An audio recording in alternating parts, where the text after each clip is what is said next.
મિત્રો સ્વાગત છે આપણું આજના તાજા સમાચારમાં। સબસ્ક્રાઇબ કરવાનું અને લાઇક અને કમેન્ટ કરવાનું ના ભૂલશો। ટેકાના ભાવે ઘઉં ખરીદી માટે ખેડૂતોની નોંધણી શરૂ।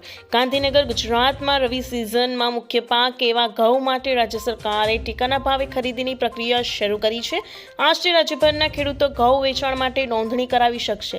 રાજ્ય સરકાર દ્વારા ગુજરાત રાજ્ય નાગરિક પુરવઠા નિગમ લિમિટેડ મારફતે સીધી ખરીદી કરવામાં આવશે, જેથી ખેડૂતોને તેમના પાકનો યોગ્ય ભાવ મળી શકે અને વેચતે ભૂમિકા દૂર થાય। સરકારે સ્પષ્ટ કર્યું છે કે આ સમગ્ર પ્રક્રિયા પારદર્શક અને ટેકનોલોજી આધારિત રહેશે। ખેડૂતોની નોંધણીથી લઈને ઘઉં ખરીદી અને ચૂકવણી સુધીની તમામ પ્રક્રિયા ઓનલાઈન અને બાયોમેટ્રિક પદ્ધતિથી કરવામાં આવશે।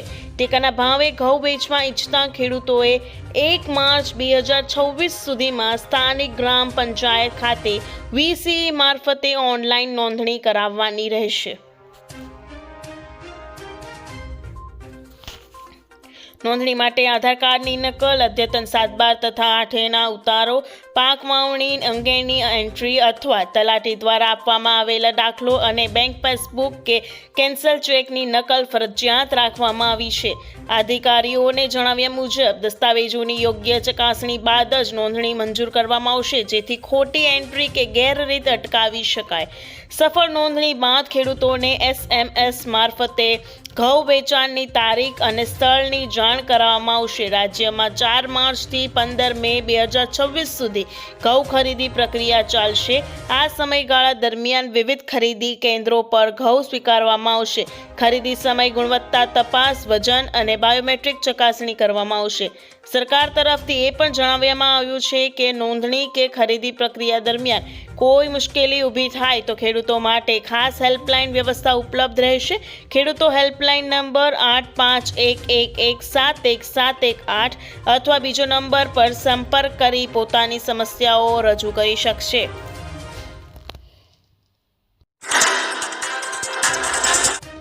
6 મહિનાના નીચલા સ્તરે પહોંચ્યું ક્રૂડ ઓઇલ। વૈશ્વિક ઉર્જા બજારમાં એક મોટો ઉલટફેર જોવા મળ્યો છે। આંતરરાષ્ટ્રીય બજારમાં કાચા તેલની કિંમતોમાં એક જ દિવસમાં અંદાજે 5% જેટલો જંગી ઘટાડો નોંધાયો છે। તેલના ભાવમાં આ ઘટાડો માત્ર પેટ્રોલ પંપ પરના ભાવ ઘટાડા સુધી સીમિત નથી, પરંતુ તેની સીધી અસર શેરબજાર, પરિવહન ખર્ચ અને વિવિધ દેશોની આર્થિક નીતિઓ પર પડતી જોવા મળી રહી છે। છેલ્લા કેટલાક સમયથી જીઓપોલિટિકલ તણાવને કારણે તેલના ભાવ જે આસમાને પહોંચ્યા હતા તેમાં હવે ગાબડું પડ્યું છે। આ ઘટાડાઓ રોકાણકારોને આશ્ચર્યમાં મૂકી દીધા છે અને બજારમાં વેચવાલીનો માહોલ જોવા મળી રહ્યો છે।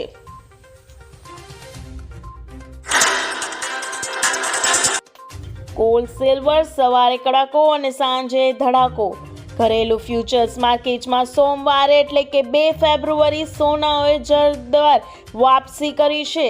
દિવસની શરૂઆતમાં ભારે ઘટાડાને કારણે સોનું લોઅર સર્કિટ સુધી પહોંચી ગયું હતું, પરંતુ થોડા જ સમયમાં તેમાં ઝડપી રિકવરી જોવા મળી હતી। જોકે ચાંદી પર સતત ત્રીજા દિવસે દબાણ જોવા મળ્યું હતું અને કિંમતોમાં ભારે ઉતાર ચઢાવ ચાલુ રહ્યો હતો।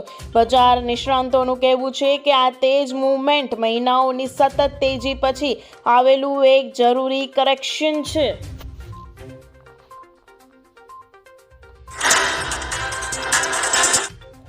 મહેસૂલ વિભાગનો મોટો નિર્ણય। જો તમારી પાસે પણ આવી જમીન હશે તો માત્ર 20% જંત્રી ભરી જમીન થશે કાયદેસર। નમી લેન્ડ રેગ્યુલરાઇઝેશન ગાંધીનગરથી ગુજરાતના ખેડૂતો અને જમીન ધારકો માટે અત્યંત રાહતના અને આનંદના સમાચાર છે। રાજ્યના મહેસૂલ રેવન્યુ ડિપાર્ટમેન્ટ ખેડૂતોના હિતમાં એક ઐતિહાસિક નિર્ણય લીધો છે।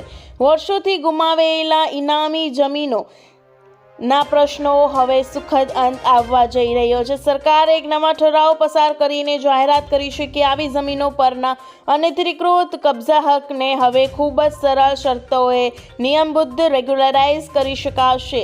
સરકારના મહત્વપૂર્ણ નિર્ણય મુજબ જે જમીનો અત્યાર સુધી અનધિકૃત ગણાતી હતી અથવા જેમાં કોઈ ટેકનિકલ ક્ષતિઓ હતી તે હવે કાયદેસર થઈ શકશે। આ માટે અરજદારે જમીનની પ્રવર્તમાન જંત્રી એટલે કે કરંટ જંત્રી રેટના માત્ર 20% રકમ સરકારમાં જમા કરાવવાની રહેશે। આ નજીવી રકમ ભર્યા બાદ જે તે જમીનનો કબજો કાયદેસર રીતે માન્ય ગણવામાં આવશે, જે લાખો લોકોને ફાયદો કરાવશે।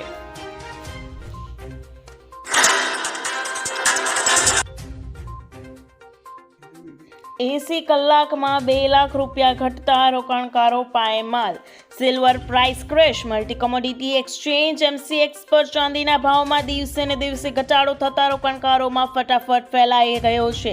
છેલ્લા 5 દિવસમાં ચાંદીના ભાવમાં 1.95 લાખનો કડાકો બોલી જતા 1980નો રેકોર્ડ તૂટી ગયો છે. 29 જાન્યુઆરી MCX પર ચાંદીનો ભાવ 4.20 લાખ રૂપિયાના ઐતિહાસિક ટોચે પહોંચી ગયો હતો. જો કે કોઈને ખબર ન હતી માત્ર 70 થી 80 કલાકમાં ચાંદીનો ભાવ જમીન પર આવી જશે.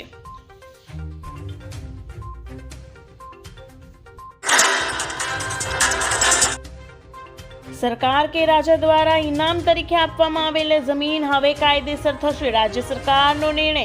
ગુજરાત સરકારના મહેસૂલ વિભાગ દ્વારા ઇનામ જમીનોનો અનધિકૃત કબજાને નિયમબદ્ધ કરવા અંગે એક ઠરાવ પ્રસિદ્ધ કરવામાં આવ્યો છે.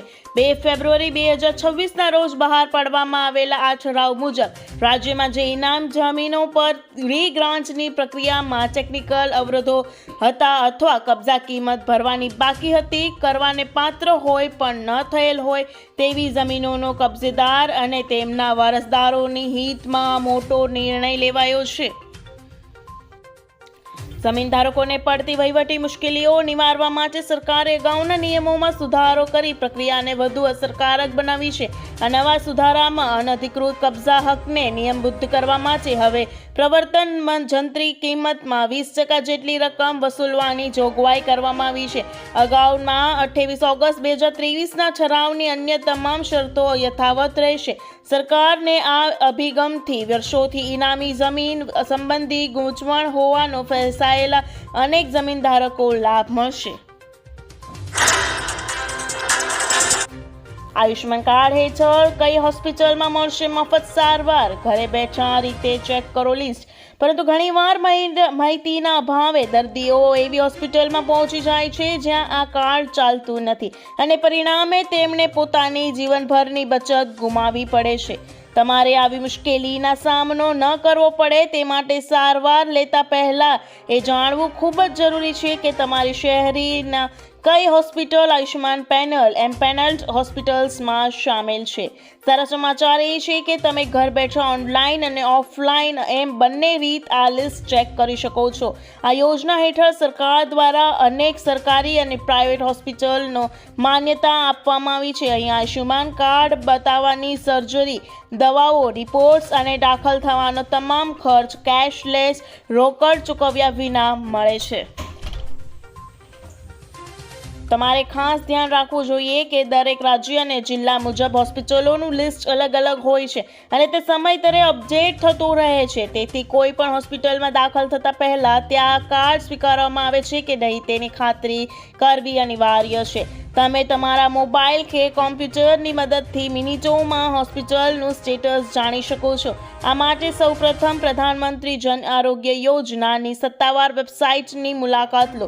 ત્યાં તમે ફાઇન્ડ હોસ્પિટલ સેક્શન જોવા મળશે, તેના પર ક્લિક કરો અથવા https://hospitals.pmgy.government.in એક્શન ફ્લેગ આખી વેબસાઇટ ઉપર આપેલી છે તે વેબસાઇટ ક્લિક કરીને લિસ્ટ મેળવી શકો છો. ત્યારબાદ તમારું રાજ્ય કે જિલ્લો અને હોસ્પિટલનો પ્રકાર સરકારી કે પ્રાઇવેટ પસંદ કરો. સબમિટ કરતાની સાથે જ તમારી સ્ક્રીન પર તમારા વિસ્તારની તમામ માન્યતા પ્રાપ્ત હોસ્પિટલોનું લિસ્ટ આવી જશે. આ ઉપરાંત તમે મોબાઈલમાં આયુષ્માન એપ ડાઉનલોડ કરીને પણ સરળતાથી આ માહિતી મેળવી શકો છો. જો તમે ઓનલાઈન ચેક નથી કરી શકતા તો તમારી નજીકના કોમન સર્વિસ સેન્ટર અથવા સરકારી આરોગ્ય કેન્દ્ર પર જઈને પૂછપરછ કરી શકો છો. આ સિવાય જ્યારે પણ હોસ્પિટલમાં જાઓ ત્યારે રિસેપ્શન પર પહેલા આયુષ્માન મિત્ર અથવા હેલ્પ ડેસ્ક પર કાર્ડ બતાવીને ખાતરી કર્યા પછી જ સારવાર શરૂ કરાવવી હિતાવહ છે.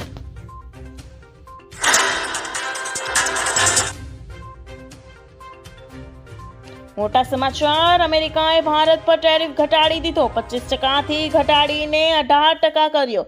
નવી દિલ્હી. અમેરિકાના રાષ્ટ્રપતિ ડોનાલ્ડ ટ્રમ્પ અને PM મોદી વચ્ચે ફોન પર વાતચીત થઈ હતી. જો કે આ દરમિયાન એક મોટા સમાચાર સામે આવી રહ્યા છે. અમેરિકાએ ભારત પર ટેરિફ ઘટાડી દીધો છે. હવે ખાલી 18% ટેરિફ રહેશે. અમેરિકાએ ભારત પર 25% ટેરિફ હટાવી દીધો છે. અમેરિકાએ ભારત માટે ટેરિફ ઘટાડી દીધો છે. તેના વિશે અમેરિકાએ રાષ્ટ્રપતિ ડોનાલ્ડ ટ્રમ્પે જાણકારી આપી છે. તેમણે સોશિયલ મીડિયા પર લખ્યું છે કે આજે સવારે ભારતના પ્રધાનમંત્રી મોદી સાથે વાત કરવી મારા માટે સન્માનની વાત હતી. તેઓ મારા સૌથી નજીકના મિત્રોમાંથી એક છે અને પોતાના દેશ માટે શક્તિશાળી અને સન્માનિત નેતા છે. અમે વેપાર અને રશિયા યુક્રેન સાથે યુદ્ધ સમાપ્ત કરવા સહિત કેટલાય મુદ્દા પર ચર્ચા કરી છે.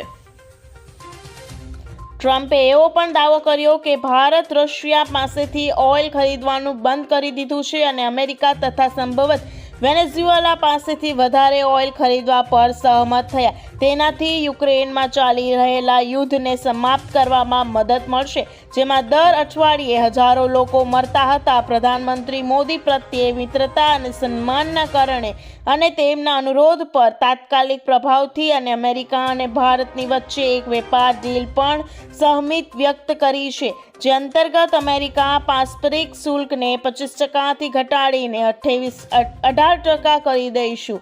ભારત પણ આ પ્રકારે અમેરિકા વિરુદ્ધ પોતાના શુલ્ક અને બિનશુલ્ક અડચણોને શૂન્ય કરવાની દિશામાં આગળ વધશે.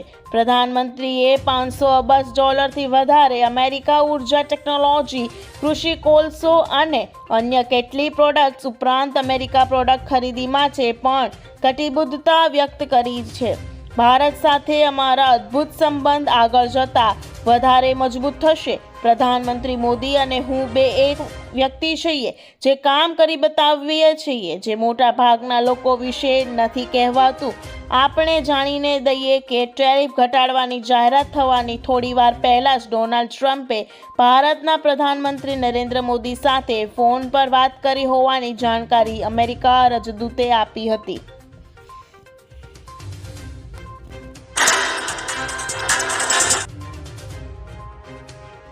ગુજરાત સરકારનો મોટો નિર્ણય. રોજમાં સરકારી સેવાઓને વધુ સરળ, ઝડપી અને ભ્રષ્ટાચાર મુક્ત બનાવવા માટે ગુજરાત સરકારના વિજ્ઞાન અને પ્રૌદ્યોગિકી DST વિભાગ દ્વારા એક મહત્વપૂર્ણ ઠરાવ કરવામાં આવ્યો છે. વહીવટી સુધારણા, આરોગ્યની ભલામણોને આધારે હવે ડિજિટલ ગુજરાત પોર્ટલ પર સૌથી વધુ ઉપયોગમાં લેવાતી ટોપ હાઈ વોલ્યુમ સર્વિસ માટે આધાર પ્રમાણીકરણ અમલી બનાવવામાં આવ્યું છે.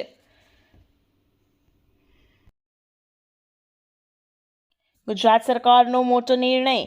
કેમ લેવાયો આ નિર્ણય? ગુજરાત વહીવટી સુધારણા આયોગના 5મા અહેવાલમાં ભલામણ મુજબ નાગરિકોને સીધી સ્પષ્ટ યોજનાઓમાં પારદર્શિતા લાવવા અને સરકારી નાણાંનો દુરુપયોગ અટકાવવા આ નિર્ણય લેવાયો છે. એક જ વ્યક્તિ અલગ અલગ ઓળખ ઊભી કરી વારંવાર લાભ ન લે તે સુનિશ્ચિત કરવા, નાણાકીય સહાય, સબસિડી અને અન્ય કલ્યાણકારી યોજનાઓ સીધી પાત્ર લાભાર્થી સુધી પહોંચાડવા. કઈ સેવાઓ પર અસર થશે? આ ઠરાવની અમલીકરણ બાદ હવે આવકના દાખલા, સામાજિક વર્ગનું પ્રમાણપત્ર, રેશન કાર્ડ, નામ સુધારવા, ઉમેરવા અને સોગંદનામે જેવી અંદાજે 20 જેટલી મુખ્ય સેવાઓ આધાર પ્રમાણીકરણ જરૂરી બનશે. નાગરિકોનું શું થશે ફાયદો? દસ્તાવેજોના ભારણમાંથી મુક્તિ. આધાર પ્રમાણીકરણ થવાથી વારંવાર ઓળખ અને રહેઠાણ પુરાવાનો આપવાની જરૂર રહેશે નહીં. પ્રોસેસ રી-એન્જિનિયરિંગ, ગવર્નન્સ પ્રોસેસ રી-એન્જિનિયરિંગ અને બિઝનેસ પ્રોસેસ રી-એન્જિનિયરિંગના અમલથી સરકારી પ્રક્રિયા ટૂંકી અને ઝડપી બનશે. સલામતી ડેટા પ્રાઇવસી માટે માત્ર 4 આંકડાનું આવશે અને 2021ના રેગ્યુલેશન મુજબ સુરક્ષા જાળવવામાં આવશે. પ્રમાણીકરણ પદ્ધતિઓ. સરકાર દ્વારા લાભાર્થીઓની ઓળખ સ્થાપિત કરવા માટે વિવિધ વિકલ્પો આપવામાં આવ્યા છે. રજિસ્ટર્ડ મોબાઈલ નંબર પર વન ટાઈમ પાસવર્ડ દ્વારા, ફિંગરપ્રિન્ટ્સ અથવા આઈરિસ સ્કેન દ્વારા. જો કોઈ તકનીકી કારણોસર આધાર પ્રમાણીકરણ ન થઈ શકે તો વૈકલ્પિક વ્યવસ્થા દ્વારા પણ લાભાર્થીઓને લાભ આપવામાં આવશે, જેથી કોઈ વંચિત ન રહી જાય.